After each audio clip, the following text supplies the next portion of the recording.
Hello guys, welcome to my channel Life in South Africa. So today channel మన topic వచ్చేసి south Africa. Actually నేను past 10 years నుంచి south ఆఫ్రికాలో ఉంటున్నాను. So almost 10 years అయిపోయింది నేను సౌత్ ఆఫ్రికాలో ఉండే. నేను ఎప్పుడు వీడియో తీద్దామని అనుకోలేదు, బట్ ఇప్పుడు తీయడానికి మెయిన్ రీజన్ ఏంటి అని అంటే ఎవ్రీడే హండ్రెడ్స్ ఆఫ్ ఛానల్స్, అంటే వేరే కంట్రీస్, అన్ని కంట్రీస్లో హండ్రెడ్స్ ఆఫ్ ఛానల్స్ ఉన్నాయి. సౌత్ ఆఫ్రికా మీద లేవు మన తెలుగులో.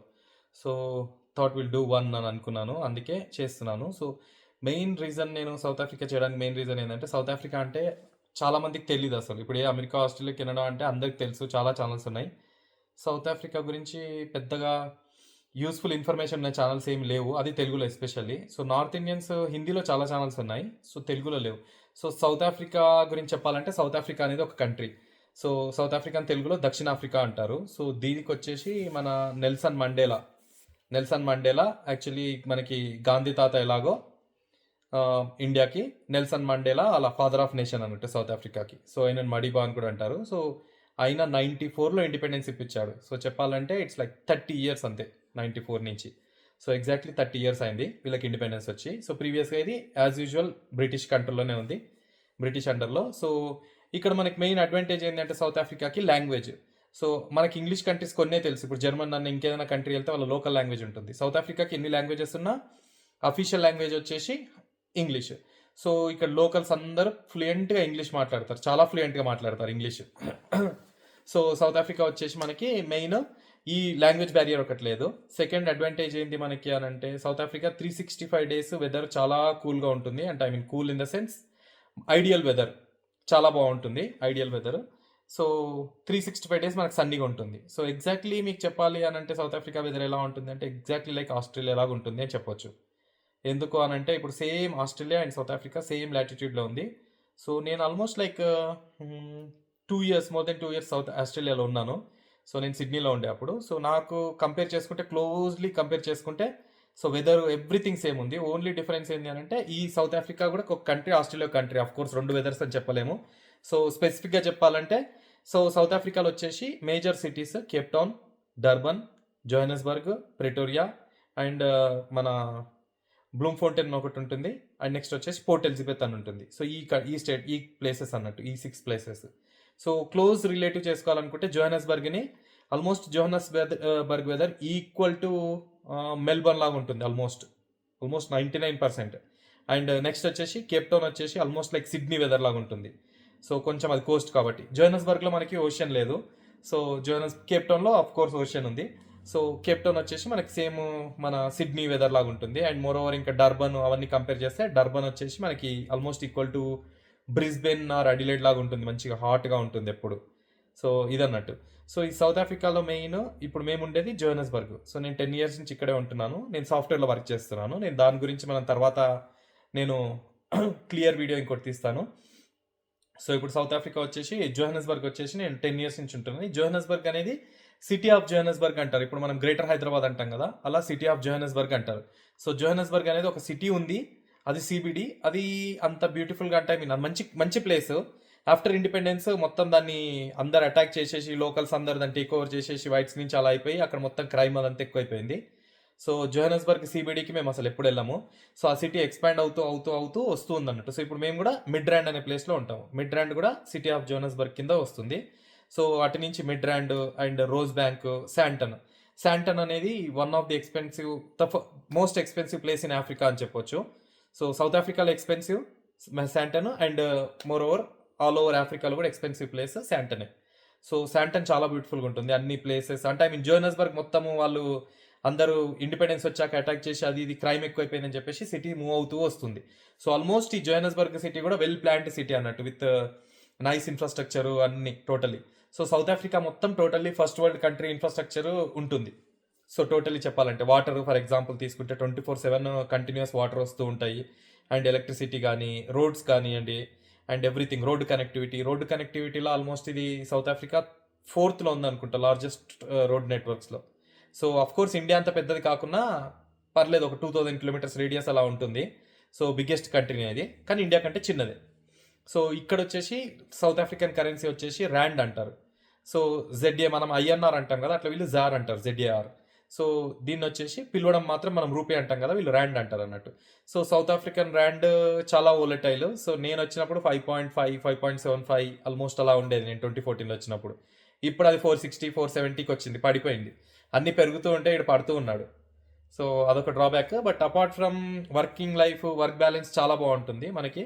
అండ్ మోరోవర్ ఏమనాలి, ఫ్యామిలీ టైం చాలా ఎక్కువ ఉంటుంది మనకి ఫ్యామిలీతో స్పెండ్ చేయడానికి. అంటే in the sense, for example నేను ఇప్పుడు మార్నింగ్ నాకు ఆఫీస్ 8 o'clock స్టార్ట్ అవుతుందంటే మా ఆఫీస్ ఒక 30 kilometers ఉంటుంది ఇక్కడ నుంచి. సో నేను 7:30కి 7:15 స్టార్ట్ అయితే మార్నింగ్ ట్రాఫిక్ ఉంటుంది కాబట్టి 1/2 hour 45 minutes పడుతుంది. 8 o'clock అక్కడ ఉంటాము. ఎగ్జాక్ట్లీ విత్ ఇన్ 8 hours అంటే 3:30 hour వరకు మనం వైండప్ చేసేసి మళ్ళీ 3:30కి మనం స్టార్ట్ అవుతే 4 o'clock ఇంట్లో ఉంటాం. That's it. సో ఇక్కడ డేస్ ఎలా ఉంటుందంటే ఎర్లీగా స్టార్ట్ అవుతుంది. అంటే ఐ మీన్ లైక్ 7:30కి మా బాబు స్కూల్ స్టార్ట్ అయిపోతుంది. 7:30 వరకు ఎవ్రీథింగ్. అంటే మార్నింగ్ 6:30 నుంచి ఫుల్ ట్రాఫిక్, 6:30 నుంచి 8 వరకు. ఆఫ్టర్ 8 ఎవరు ఉండరు. మళ్ళీ రిటర్న్ ఈవినింగ్ 3:34 వరకు అన్నీ అయిపోతాయి. సో ఈవినింగ్ 7, 8 లోపు మ్యాక్సిమం మాల్స్ అన్ని క్లోజ్ అయిపోతాయి. అప్పటి వరకు మనకి షాపింగ్ అని, ఇంకా నైట్ అంతా క్లోజ్. సో ఇక్కడ సాఫ్ట్వేరే కాదు, ఏ జాబ్ అయినా కానీ మండే టు ఫ్రైడేనే అన్నట్టు. So Monday to Friday 8 hours ఉంటుంది, only 8 hours 5 days a week. So మనకి ఇండియాలో ఓన్లీ సాఫ్ట్వేర్ వాళ్ళకి మండే టు ఫ్రైడే ఉంటాయి, వీళ్ళకి ఏ జాబ్ చేసినా మండే టు ఫ్రైడే ఉంటుంది. అది. సో సెకండ్ డ్రాబ్యాక్ ఏంది, ఇంకొక డ్రాబ్యాక్ ఏంది అని అంటే, సౌత్ ఆఫ్రికాకి మెయిన్ మన వాళ్ళు రాకపోవడానికి రీజన్, ఎయిదర్ చేస్తే సాఫ్ట్వేర్ జాబ్ చేయాలి, లేకుంటే లేదు. ఎందుకంటే వేరే జాబ్స్ చేయాలి అని అంటే సౌత్ ఆఫ్రికా ఒకటే ఆఫ్రికా మొత్తంలో డెవలప్డ్ నేషన్ అన్నట్టు. సో చెప్పాను కానీ ఆల్రెడీ ఫస్ట్ వరల్డ్ ఇన్ఫ్రాస్ట్రక్చర్ అంతా ఉంటుందని. సో దీనివల్ల ఏంది, పక్కనే జింబాబ్వే ఉంది, మొజాంబిక్, మలావి, బొట్స్వానా, ఇవన్నీ సౌదర్న్ ఆఫ్రికన్ కంట్రీస్ అంటారు. సో సౌత్ ఆఫ్రికాలో ఇవన్నీ countries. So southern African countries, దాంట్లో సౌత్ ఆఫ్రికా ఒక కంట్రీ బాటంలో ఉంటుంది. సో ఆ సదరన్ ఆఫ్రికన్ కంట్రీస్ వాళ్ళందరూ ఏం చేస్తారంటే, జాబ్స్ వాళ్ళకి అక్కడ ఏం లేక, సో జాబ్స్ కోసం కానీ ఇంకేదన్నా కానీ అందరు ఇక్కడికే మైగ్రేట్ అయ్యి వచ్చేస్తూ ఉంటారు. వీళ్ళు వీసాలు వేసుకొని రారు. సో బార్డర్ చాలా వర్స్ట్గా ఉంటుంది, బార్డర్లో దునికేసి వచ్చేస్తూ ఉంటారు, బార్డర్ దాటి వచ్చేస్తారు. సో దీనికి ఫారెస్ట్లో అవన్నీ ఉన్నాయి వేరే కంట్రీస్ తోటి బార్డర్స్. సో వచ్చేస్తారు. సో వాళ్ళకి వీసాలు అవన్నీ ఏమి ఉండవు. సో వాళ్ళు వర్క్కి అన్నిటికీ, అంటే ఐ మీన్ హౌస్, ఇంటికి కావాల్సినంత మంది మనకి హౌస్ హెల్పర్స్ దొరుకుతారు. డొమెస్టిక్ హెల్పర్స్ అంటారు ఇక్కడ మేడ్స్ని. సో డొమెస్టిక్ హెల్పర్స్, ఇంటికి కావాలంటే పనులు దొరుకుతారు, డ్రైవర్లు దొరుకుతారు, ప్లంబర్స్, కార్పెంటర్స్. నువ్వు ఏ బిజినెస్ చేయాలన్నా, అగ్రికల్చర్ చేసుకోవాలనుకున్నా కావాల్సినంత ల్యాండ్ ఉంటుంది. అందుకని యూరోపియన్స్ బాగా మైగ్రేట్ అయ్యి సో సౌత్ ఆఫ్రికాకి వస్తూ ఉంటారు. ఎస్పెషల్లీ బ్రిటిషర్స్, నేను చూశాను చాలామందిని, బ్రిటిషర్స్, జర్మన్స్, అండ్ ఇంకా డచ్. అంటే ఇన్ ద సెన్స్ వాళ్ళు ఎవరు, మన డచ్ పీపుల్, వీళ్ళందరూ చాలా కంట్రీస్ వాళ్ళు రెగ్యులర్గా వస్తూ ఉంటారు సౌత్ ఆఫ్రికాకి, ఇక్కడనే ఉండడానికి ట్రై చేస్తూ ఉంటారు. సో అలా చాలామంది ఉన్నారు. So more over south Africa మొత్తం టోటల్ వైట్ పాపులేషన్ ఎక్కువ ఉన్న కంట్రీ టోటల్ ఆఫ్రికాలో సౌత్ ఆఫ్రికానే. సో ఆల్మోస్ట్ 15% అని చెప్తారు, బట్ నాకు తెలిసి 18 to 20% ఉంటుంది. ఎందుకంటే 15% accountability only for the citizens. So south African citizens white population వాళ్ళు కన్సిడర్ చేస్తారు. బట్ ఇక్కడ వర్క్ చేసేవాళ్ళు, బిజినెస్ చేసేవాళ్ళు అంతా వైట్స్, పిఆర్ అప్లై చేసుకునే వాళ్ళు, వర్క్ ఆన్ సైట్ వచ్చి అలాంటి వాళ్ళు ఉంటారు కదా, వాళ్ళందరినీ కన్సిడర్ చేస్తే 20% దాకా ఉంటుంది. సో ఇక్కడ లోకల్ బ్లాక్స్ వచ్చేసి 80%. సో ఇక్కడ వచ్చేసి 4 races ఉన్నాయి. So blocks, white, Indians. Indians ఎలా వచ్చారు అని అంటే, వీళ్ళు సౌత్ ఆఫ్రికన్ ఇండియన్స్ అంటారు వీళ్ళని ఇక్కడ. సో అమెరికాలో అమెరికన్ ఇండియన్స్ ఎలా అంటారో, సో ఇక్కడ సౌత్ ఆఫ్రికన్ ఇండియన్స్ అంటారు వీళ్ళని. వీళ్ళు ఎప్పుడు అంటే ఆల్మోస్ట్ 1820s or 30sలో వచ్చారు వీళ్ళు. వచ్చారు ఇన్ ద సెన్స్, వాళ్ళని బ్రిటిష్ వాళ్ళు ఇండెంచర్డ్ లేబర్ లాగా తీసుకొని వచ్చారు ఇక్కడికి. అంటే షుగర్ కేన్ ఇవి ఉంటాయి కదా, ఇవి చెరుకు పంటలలో వర్క్ చేయడానికి వాళ్ళని తీసుకొని వచ్చారు. వాళ్ళకి ఏం చెప్పారంటే, ఇండియాలో మన సౌత్ నుంచి అందరినీ ఎస్పెషల్లీ, సో వాళ్ళ పేర్లు రెడ్డి, నాయుడు ఇంకా అలా ఉంటాయి, కానీ వాళ్ళు వెరైటీ పేరు పెట్టుకుంటారు వాళ్ళకి తెలియక. కానీ వాళ్ళందరూ మన సౌత్ ఆఫ్రికన్ ఇండియన్స్ అన్నట్టు. సో వాళ్ళు ఇప్పుడు 1810లో వచ్చిన వాళ్ళు. సో వీళ్ళని తీసుకొచ్చినప్పుడు వీళ్ళని షుగర్ కేన్ పొలంలో వర్క్ చేయడానికి తీసుకొచ్చి వాళ్ళకి ఏం చెప్పారంటే, మీకు మంచి మంచి జీతం ఇస్తాం, పెద్ద పెద్ద ఇల్లు ఇస్తాము, ఇంకా మీకు ఎవ్రీ 6 months 1 yearకి ఒకసారి మీకు ఇండియాకి మళ్ళీ మీరు వచ్చిపోవచ్చు అని చెప్పి వాళ్ళని పట్టుకొచ్చారు. వాళ్ళందరూ అక్కడి నుంచి, సో మన మొత్తం సౌత్ నుంచి, మోస్ట్లీ మద్రాస్ ప్రావిన్స్ నుంచి వచ్చారు. సో అప్పుడు మనకి స్టేట్స్ అన్నీ లేవు కదా, వీళ్ళు ఏమనుకుంటారంటే మేము తమిళే అనుకుంటారు వీళ్ళు. అప్పుడు మొత్తం మద్రాస్ ప్రావిన్సే కాబట్టి మేమందరం తమిళ్ అనుకుంటారు. కానీ కొంతమంది చెప్తారు మేము విజయవాడ నుంచి, మేము ఇటు నుంచి అని చెప్తారు. అంటే వాళ్ళకి ఆ బోట్ నెంబర్ ఒకటే ఉంది. సో ఆ సౌత్ ఆఫ్రికన్ ఇండియన్స్ని అప్పుడు తీసుకొచ్చి ఇక్కడ వదిలేశారు. సో వాళ్ళు ఏం చేశారు, ఇంక ఇక్కడికి వచ్చాక వాళ్ళకి చాలా టార్చర్ పెట్టి అది పెట్టి, ఇంకా వాళ్ళకి ఆల్మోస్ట్ 70 years, ఒక జనరేషన్, 2-3 generations దాటాక వీళ్ళు అప్పుడు గోల చేస్తే, సరే మీరు ఇండియాకి వెళ్తా అంటే వెళ్ళొచ్చు, or else if you want you can stay అని అన్నారు. సో వాళ్ళకి పిల్లలు అక్కడే పుట్టి ఇక్కడే పెరిగి సౌత్ ఆఫ్రికాలో వాళ్ళకి ఏం చేయాలో తెలియక ఓకే అని చెప్పేసి మేము వెళ్ళాము, ఇక్కడే ఉంటామని చెప్పి ఇక్కడే ఉన్నారు సిటిజన్షిప్ తీసుకొని. సో వాళ్ళు సౌత్ ఆఫ్రికన్ ఇండియన్స్ అన్నట్టు. సో అపార్ట్ ఫ్రమ్ వాళ్ళు లేకుంటే అసలు ఇక్కడ ఇండియన్ కమ్యూనిటీ లేదు. సో మెయిన్ మనలాంటి వాళ్ళు అంటే, ఇప్పుడు మాలాంటి వాళ్ళు అంటే తెలుగు, నార్త్ ఇండియన్స్, ఇంకా అందరూ అంటే చాలా అన్ని స్టేట్స్ వాళ్ళు ఉన్నారు ఇక్కడ. మహారాష్ట్ర నుంచి ఉన్నారు, గుజరాత్ నుంచి ఉన్నారు, టోటల్ నార్త్ ఇండియా నుంచి, మన సౌత్ ఇండియా నుంచి మలయాళం, తమిళ్, తెలుగు అందరు ఉన్నారు. సో మన తెలుగు వాళ్ళు మాత్రం ఒక 4000 ఆర్ 5000 ఫ్యామిలీస్ ఉంటుండొచ్చు, నాట్ టూ షూర్. సో అది మనం తీసుకుంటే పాయింట్లో కూడా ఉండదు పర్సెంటేజ్లో మనం పాపులేషన్లో. సో సౌత్ ఆఫ్రికా పాపులేషన్ వచ్చి 6.5 కోట్లు కదా. సో మనము 5,000 ఫ్యామిలీలు అంటే మనం లెక్కేసుకోవచ్చు, చాలా తక్కువ. బట్ అందరు సాఫ్ట్వేర్ ఇంజనీర్సే. సో అందరు సాఫ్ట్వేర్ ఇంజనీర్సే, అందరు సాఫ్ట్వేర్లో మంచి వర్క్ చేస్తూ ప్రూవ్ చేసుకొని వీళ్ళకి ఇక్కడ తెలిసిపోయిందంటే ఇండియన్స్ మంచి ఇంటెలిజెన్స్ సాఫ్ట్వేర్లో మంచిగా ఉన్నారు అని చెప్పేసి. సో ఇప్పుడు మనం ఉన్న ఏరియాలో కూడా మనకు ఒక ఇది ఉంటుంది అన్నట్టు, అందరికి తెలుసు ఇండియన్స్ అంటే ఓకే వీళ్ళు సాఫ్ట్వేర్ చేస్తారు, మంచి చాలా సంపాదించుకుంటారు అండ్ హ్యాపీగా లైఫ్ లీడ్ చేస్తున్నారు వీళ్ళకి అని మనకు ఒక వాల్యూ ఉంది ఇక్కడ. సో ఉన్న వాళ్ళు ఇక్కడ చాలా తక్కువ మంది. సో ఇండియన్స్ మనం ఉన్నంత వరకు చాలా తక్కువ మంది. ఓకే. సో అలా ఇక్కడ సౌత్ ఆఫ్రికాలో ఈ పాపులేషన్ అనమాట. సో వీళ్ళు కాకుండా ఇక్కడ బ్లాక్, వైట్, ఇండియన్స్ వీళ్ళే కాకుండా ఇంకొక వాళ్ళు కూడా ఉన్నారు, వాళ్ళు కలర్డ్ అంటారు. సో కలర్డ్ అంటే యాక్చువల్లీ బ్లాక్ తెల్లోళ్ళు నల్లోళ్ళని చేసుకొని, నల్లోళ్ళు తెల్లోళ్ళని చేసుకోవడము, లేదా తెల్లోడు ఇండియన్స్ చేసుకొని అలా పుట్టిన వాళ్ళు ఉంటారు కదా, వాళ్ళు కలర్డ్ అంటారు. సో అలా కలర్డ్ అనేది ఒక రేస్ ఫామ్ అయింది ఇక్కడ. సో వాళ్ళు మోస్ట్లీ కేప్టౌన్లో చాలా మంది ఉంటారు కలర్డ్. సో ఇంకా అదన్నమాట. సో వీళ్ళందరూ రేస్ ఇక్కడ. సో ఇక్కడ సౌత్ ఆఫ్రికా వచ్చేసి టోటలీ ఫస్ట్ వరల్డ్ ఇన్ఫ్రాస్ట్రక్చర్ మొత్తం ఉంటుంది. అండ్ చెప్పాలంటే సౌత్ ఆఫ్రికా మొత్తము టోటలీ ఆఫ్రికాకి హెడ్ క్వార్టర్స్ అని చెప్పొచ్చు సౌత్ ఆఫ్రికాని. ఎందుకంటే ఇక్కడే standard bank for example A banks తీసుకున్నా బ్యాంకింగ్ చాలా బాగుంటుంది ఇన్ఫ్రాస్ట్రక్చర్. సో బ్యాంక్లో థౌజండ్స్ ఆఫ్ సాఫ్ట్వేర్ జాబ్స్ ఉంటాయి. సో ఇక్కడ మెయిన్ మనకి ఇండియాకి డిఫరెన్స్ ఏంది అని అంటే, మనమేమో సాఫ్ట్వేర్ కంపెనీస్ పెట్టుకొని ఒక ప్రాజెక్ట్ యూఎస్ నుంచో యూకే నుంచో ఎవరిదో చేస్తూ ఉంటారు. ఇక్కడ అలా కాదు, అలాంటివి ఏం లేవు. సో మోర్ ఓవర్ అన్ని బ్యాంక్స్కి టోటల్లీ ఒక బ్యాంక్స్, ఇన్సూరెన్స్ కంపెనీస్ ఇంకేవైనా తీసుకున్నా అన్ని వాళ్ళ ప్రోడక్ట్స్ ఇక్కడే చేస్తారు సాఫ్ట్వేర్. అందుకని సాఫ్ట్వేర్ జాబ్స్ చాలా ఓపెన్ ఉన్నాయి ఇక్కడ. జోహన్నెస్బర్గ్ అండ్ కేప్ టౌన్ చాలా పెద్ద మార్కెట్స్ అన్నట్టు రెండు. సో హెడ్ క్వార్టర్స్ అని చెప్పాను కదా నేను మొత్తం ఆఫ్రికాకి. సో ఈ బ్యాంక్స్ హెడ్ క్వార్టర్స్ అన్ని జోహన్నెస్బర్గ్లోనే ఉంటాయి. So almost 45% of south Africa revenue generate చేసేది జోహన్నెస్బర్గ్ ఆర్ హౌటింగ్ ప్రావిన్స్ అంటారు. హౌటింగ్ ప్రావిన్స్ అంటే యాక్చువల్లీ ఇక్కడ 9 ప్రావిన్సెస్ ఉన్నాయి మొత్తం టోటలీ. దానిలో Gauteng province is expensive or the richest అని చెప్పొచ్చు, richest province. So 45% of revenue South ఆఫ్రికాలో జనరేట్ చేసేది South Africa revenue Gauteng province generate చేస్తుంది. హౌటింగ్లో వచ్చేసి మెయిన్ జోహన్నెస్బర్గ్ అంటే నేను చెప్పాను కదా చాలా పెద్ద రేడియస్ ఉంటుంది, ఒక 150 kilometres. Joburg north, Johannesburg south, east, west అలా ఉంటుంది. అలా Pretoria north, east, west, Pretoria. So ఈ రెండు కలిపే టోటలీ 45% రెవెన్యూ జనరేట్ చేస్తూ ఉంటాయి. సో అన్ని బ్యాంక్స్ టోటల్ మొత్తం ఆఫ్రికా అంతా మొత్తం టోటల్ ఆఫ్రికాకి పోతే ఫర్ ఎగ్జాంపుల్ ఒక గ్రోసరీ షాప్ తీసుకున్నా, Pick and Pay and Checkers, Woolworths ఇలాంటివి ఏ ఉన్నా కానీ వాటన్ని హెడ్ క్వార్టర్స్ ఇక్కడే ఉన్నాయి. అండ్ బ్యాంక్స్, ఇన్సూరెన్స్ కంపెనీస్ వాటన్ని సాఫ్ట్వేర్స్ ఇక్కడే తయారైతాయి. దీని బ్రాంచెస్ అన్ని ఆఫ్రికా మొత్తం ఉంటాయి, టోటల్ ఆఫ్రికా. సో హోల్ ఆఫ్రికాలో సో ఇవే బ్యాంక్స్. అందుకని ఇక్కడ సాఫ్ట్వేర్ జాబ్స్ అవన్నీ ఎక్కువ ఉన్నాయి. సో శాలరీస్ కూడా బాగానే ఇస్తారు, decent salary. So the only thing ఏంటంటే నేను చెప్పాను కదా, ఓన్లీ సాఫ్ట్వేర్ తప్ప వేరేది మనం చేసుకోలేము, మనము చేయలేము కూడా వాళ్ళతో కంపీట్ అయ్యి. సో వీళ్ళు చాలా బాగా. So అదన్నట్టు main. నెక్స్ట్ వచ్చేసి నేను ఇంకా సౌత్ ఆఫ్రికా గురించి చెప్పాలి అని అంటే మనకి, సో ఈ సౌత్ ఆఫ్రికాలో లాంగ్వేజెస్ వచ్చేసి ఆల్మోస్ట్ లోకల్ తెల్ల వాళ్ళ లాంగ్వేజ్ వచ్చి ఆఫ్రికాన్స్ అని ఉంటుంది. సో ఆఫ్రికాన్స్ అంటే నేను వచ్చినప్పుడు అనుకున్నాను నల్లోళ్ళు అని, కాదు. ఆఫ్రికాన్స్ అంటే తెల్లోళ్ళు.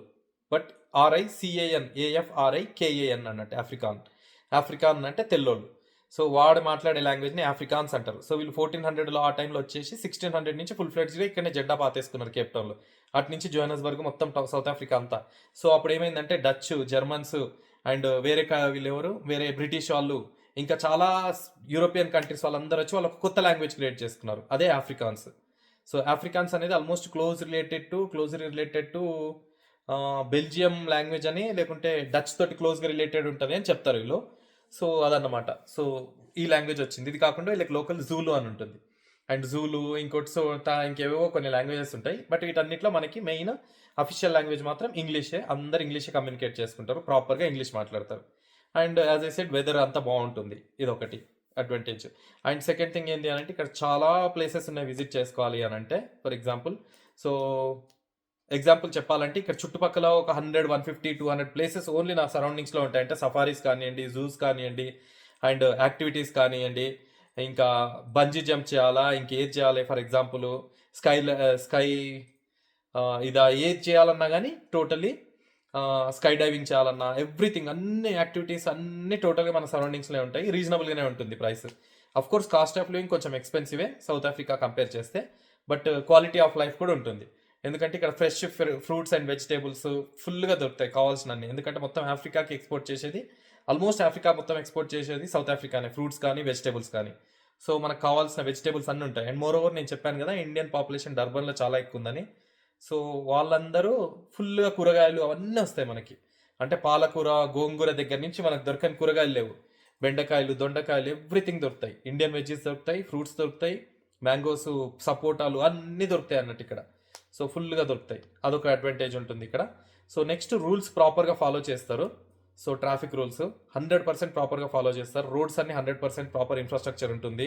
హార్న్లు కొట్టడం లాంటిది ఉండదు. సో ఎవరి లేన్లో వాడు వెళ్తూ ఉంటాడు, 120, 150 స్పీడ్లో వెళ్తూ ఉంటాము. లేన్ అటు ఇటు చేంజ్ అయిందా అంటే యాక్సిడెంటే, ఇంకేముండదు. సో నేను దాని మీద వీడియో తీస్తాను, రోడ్ రూల్స్ మీద నేను వెళ్ళేటప్పుడు రికార్డ్ చేసి రోడ్స్ ఎలా ఉంటాయి అవన్నీ నేను మొత్తము రికార్డ్ చేసి మీకు పెడతాను. సో ఇంకా చెప్పాలంటే చాలా ఉన్నాయి సౌత్ ఆఫ్రికా గురించి. సో ఇక్కడ లోకల్ గవర్నమెంట్స్ గురించి, ఇక్కడ వెదర్ గురించి, అండ్ ఇక్కడ రోడ్స్, ఇక్కడ స్కూల్స్, ఇక్కడ గ్రోసరీ స్టోర్స్, ఇక్కడ మాల్స్, ఇంకా ఇంకా ఏమేమి ఉన్నాయి, ఇక్కడ పాపులేషన్, అవన్నీ కంటిన్యూ చేసి మంచిగా చేసి కవర్ చేసి 8K వీడియోస్ అప్లోడ్ చేస్తూ ఉంటాను. మీకు ఇంకా దేని గురించి ఇన్ఫర్మేషన్ కావాలన్నా, ఫర్ ఎగ్జాంపుల్ వీసాస్ ఎలా ఉన్నాయి, ఇక్కడ వీసాస్ ఏంది, తర్వాత ఇక్కడ జాబ్స్ ఎలా ఉన్నాయి, వాటన్నిటి గురించి కూడా ఒకటి చేద్దాం. సో మీకు కూడా ఏదైనా కావాలి, ఏమైనా ఇన్ఫర్మేషన్ కావాలి అని అంటే, దేని గురించి అన్న ఇంకా కవర్ చేద్దామని అనుకుంటే మీరు కామెంట్స్లో డ్రాప్ చేయండి, నేను మీకు చెప్తాను. సో ఇన్ కేస్ నేను ఏమైనా తప్పు చెప్పుంటే మేబీ రెక్టిఫై చేసుకోండి. ఎందుకంటే నేను స్క్రిప్ట్ చూసుకొని చదువుతూ ప్రిపేర్ అయ్యి చెప్పలేదు, జస్ట్ నాకు గుర్తుంది, నాకు తెలిసింది చెప్తూ వెళ్తూ ఉన్నాను అంతే. సో ఏమైనా తప్పు ఉంటే ఉండొచ్చు ఆబ్వియస్లీ. సో నేనేం గూగుల్ కాదు కదా, సో కొన్ని తప్పులు ఉండొచ్చు. సో చెక్ చేసుకోండి, క్రాస్ చెక్ చేసుకోండి, I'm not responsible. So just నేను నా నాలెడ్జ్ మొత్తం షేర్ చేస్తున్నాను. సో ఇప్పటి నుంచి నేను ప్రజెంట్ నా ఛానల్ పేరు చూశారు కదా, లైఫ్ ఇన్ సౌత్ ఆఫ్రికా అని. సో మార్నింగ్ మా స్కూల్స్ ఎలా ఉంటాయి, మార్నింగ్ స్కూల్లో ఎప్పుడు డ్రాప్ చేసి వస్తాను, తర్వాత ఎలా ఉంటుంది, మా వర్క్ లైఫ్ ఎలా ఉంటుంది, మా ఆఫీస్లో ఎలా ఉంటాయి, సో ఇక్కడ వర్క్ బ్యాలెన్స్ ఎలా ఉంటుంది, అవన్నీ నేను తీస్తాను. సో మెయిన్ ఇంకొక అడ్వాంటేజ్ ఏంటి అంటే వర్క్ లైఫ్ బ్యాలెన్స్ ఇక్కడ చాలా బాగుంటుందని చెప్పాను కదా. సో 8 అవర్స్ దాటి అంటే యాక్చువల్లీ మా ఆఫీస్లో ఏమని అడుగుతారంటే, ఏ ఆఫీస్లో చేసినా 8 అవర్స్కి 8 అవర్స్ కూడా వీళ్ళు చేయరు. సో ఓన్లీ ఒక 5-6 అవర్స్ చేయండి ప్లీజ్, అట్లీస్ట్ మనం 8 అవర్స్ చేయము, అట్లీస్ట్ 6 అవర్స్ వర్క్ చేయండి అని రిక్వెస్ట్ చేస్తారు. అలా ఉంటుంది ఇక్కడ వర్క్ కల్చర్. సో చాలా కూల్గా ఉంటుంది, ఎవ్వరు వర్క్ని పెద్ద పట్టించుకోరు. ఇంకా అదే సాఫ్ట్వేర్ అంటే అదే పెద్ద రాకెట్ సైన్స్ అని ఏం ఫీల్ అవ్వరు, అన్ని జాబ్లలో ఇదొకటి అన్నట్టే ఉంటారు. So of course salaries difference ఉంటుంది, బట్ అండ్ ఇంకోటి డిగ్నిటీ ఆఫ్ లేబర్ అవన్నీ ఉంటుంది ఇక్కడ. సో ఏ జాబ్ చేస్తున్న వాడైనా ఎవడైనా కానీ ఎవరు మనం ఇక్కడ సార్ అని, మేడం అని అలా ఏం పిలవరు, అందరినీ పేర్లు పెట్టే పిలుస్తారు ఎవరైనా. సో ఆల్మోస్ట్ వీళ్ళకంతా చెప్పాను కదా, 94లో ఇండిపెండెన్స్ 30 ఇయర్స్ అయింది కాబట్టి మొత్తం టోటలీ వెస్ట్రన్ కల్చర్ బాగా అలవాటు చేసేసారు వీళ్ళకి వాళ్ళ ఫుడ్, వాళ్ళ కల్చర్ అవి కూడా మర్చిపోయారు టోటలీ. వాళ్ళకి ఇంగ్లీషు, బర్గర్లు, హాట్ డాగ్లు, ఇవి అవి పిజ్జాలు, ఇవి మొత్తం టోటలీ యూరోపియన్ ఫుడ్, అంతా వెస్ట్రన్ ఫుడ్, వెస్ట్రన్ కల్చర్ వచ్చేసింది వీళ్ళకి టోటల్గా. సో వీళ్ళకంటూ ఒక కల్చర్ కూడా తగ్గిపోయింది, అంత రేంజ్లో మొత్తం ఇది అయిపోయారు, డైల్యూట్ అయిపోయారు. సో ఇక్కడ వచ్చేసి నేను 9 ప్రావిన్సెస్ అని చెప్పాను కదా, ఒక్కొక్క ప్రావిన్స్కి ఒక్కొక్క యూనిక్ థింగ్ ఉంటుంది. ఫర్ ఎగ్జాంపుల్ డర్బన్ తీసుకుంటే, డర్బన్ మొత్తం గ్రీనరీ, అండ్ అక్కడ సో అటు నుంచి డర్బన్ నుంచి మొత్తం తీసుకుంటే KZN అంటారు, అదొక ప్రావిన్స్. క్వజులు నటాల్ అని ఒక ప్రావిన్స్. సో ఆ ప్రావిన్స్ డర్బన్ ఉంటుంది, ఆ సిటీ. డర్బన్ కాకుండా వెళ్తూ ఉంటే మొత్తం డ్రాకెన్స్బర్గ్, చాలా బ్యూటిఫుల్ వ్యాలీస్, సో చాలా బ్యూటిఫుల్గా ఉంటుంది అది. సో కేప్ టౌన్ వచ్చేసి అది ఇంకొక different type of weather. Cape టౌన్లో వచ్చేసి స్నో పడే ప్లేసెస్ ఉన్నాయి, అండ్ ఇక్కడ సౌత్ ఆఫ్రికా మొత్తం ఎలా అంటే, సో ఒక స్నో ప్లేసెస్ ఉన్నాయి, డిజర్ట్స్ ఉన్నాయి, అండ్ డ్రై ప్లేసెస్ ఉన్నాయి, హాట్ ప్లేసెస్ ఉన్నాయి, కోల్డ్ ప్లేసెస్ ఉన్నాయి, everything blend just like India. So మనకు సౌత్ ఇండియాలో మనకి ఎలా ఉంది, పైకి వెళ్తే కాశ్మీర్ ఎలా ఉందో వీళ్ళకి అలా మొత్తం టోటల్ ఒక డిజర్ట్ ఉంది, ఇవి అన్నీ ఉన్నాయి అన్నట్టు. సో పెద్ద country, beautiful country, and population వచ్చేసి ఆల్మోస్ట్ 6-6.5 కోట్లు ఎంతో చెప్తారు వీళ్ళు, 6.5 crores ఎంతో ఉంది పాపులేషను, అదన్నమాట. సో దీని గురించి మొత్తం మనం కంటిన్యూగా నేను వీళ్ళ లాంగ్వేజెస్, వీళ్ళ ఇవి, వీళ్ళ అవి అన్నీ ప్రాపర్గా ఒక్కొక్క వీడియో ఎక్స్ప్లెయిన్ చేస్తూ తీస్తూ వెళ్తాను. మీరు మాత్రం సబ్స్క్రైబ్ చేసుకోండి, ఎక్కువ మంది సబ్స్క్రైబ్ చేసుకుంటే నాకు ఎక్కువ చేయాలనిపిస్తూ ఉంటుంది. సో నేను ఆల్మోస్ట్ నేను చెప్పినట్టు 10 years నుంచి ఇక్కడే ఉన్నాను కదా, అన్ని ప్లేసెస్ ఆల్మోస్ట్ సౌత్ ఆఫ్రికా మొత్తం not once, twice or thrice cover చేశాను, అన్ని ప్లేసెస్ చాలా బ్యూటిఫుల్ ఉంటుంది. సెక్యూరిటీ వైజ్ ఎక్కడ ప్రాబ్లం ఉండదు మనకి, అన్నిటికీ ఎంట్రన్స్కి గేట్స్ ఉంటాయి, లోపల మొత్తం సెక్యూర్డ్ ఉంటుంది. అందుకని ఇప్పుడు యూరోపియన్స్, అమెరికన్స్ చాలా బాగా విజిట్ చేస్తారు ఇక్కడికి. సో ఎయిర్పోర్ట్లో దిగగానే కార్ బుక్ చేసేసుకుంటే, ఎయిర్పోర్ట్లో డైరెక్ట్ దిగడమే, మనము ఇమిగ్రేషన్ అయిపోగానే బయట కారు ఉంటాయి అన్నీ. సో యూరో కార్స్, అలా చాలా కార్ కంపెనీస్ ఉంటాయి, అన్ని కార్లు ఉంటాయి. అక్కడ పోయి మన ఐడి ఇచ్చేసి ముందే బుక్ చేసుకుంటే కార్ ఇచ్చేస్తారు, తీసుకొని ఇటు నుంచి డ్రైవ్ చేసుకొని వాళ్ళు కేప్ టౌన్ అదంతా తిరిగేసి 15 days, మళ్ళీ ఆ కేప్ టౌన్లో పోతే కేప్ టౌన్ ఎయిర్పోర్ట్లో పడేసి మళ్ళీ వెళ్ళిపోతారు, అలా ఉంటుంది. So connectivity, flight connectivity, road connectivity ఫుల్గా ఉంటుంది ప్రతి ప్లేస్కి. సో ఇవన్నీ ఉంటాయి. సో నేను ఇవన్నీ కవర్ చేస్తాను 1 by 1. మీరేమన్నా ఇంకేమన్నా మీరు కవర్ చేయాలి స్పెసిఫికల్గా అంటే చెప్పండి, దాని గురించి డీటెయిల్గా చేస్తాను.